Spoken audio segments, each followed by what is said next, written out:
అమ్మి ఏం చేస్తున్నా? చికెన్ ఫ్రై చేస్తున్నా నాన్న. చికెన్ పకోడీ.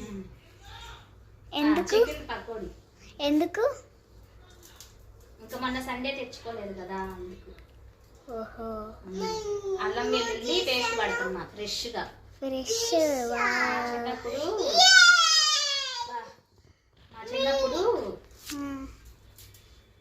తాతయ్య చికెన్ తెచ్చాడు అనుకో, అమ్మమ్మ అప్పుడప్పుడు అల్లం వెల్లుల్లి పొట్టు తీసి అప్పటికప్పుడు రోడ్లో నూరి చికెన్లో కలిపి చేసేది.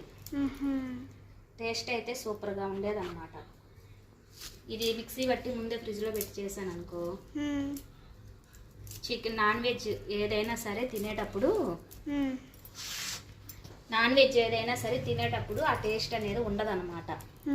అందుకని ఇంకా అప్పటికప్పుడు ఇలాగ అల్లం వెల్లుల్లి పేస్ట్ మిక్సీ పట్టి వేస్తాను నేను ఎప్పుడు కూడా. ఓకేనా? ఓకే.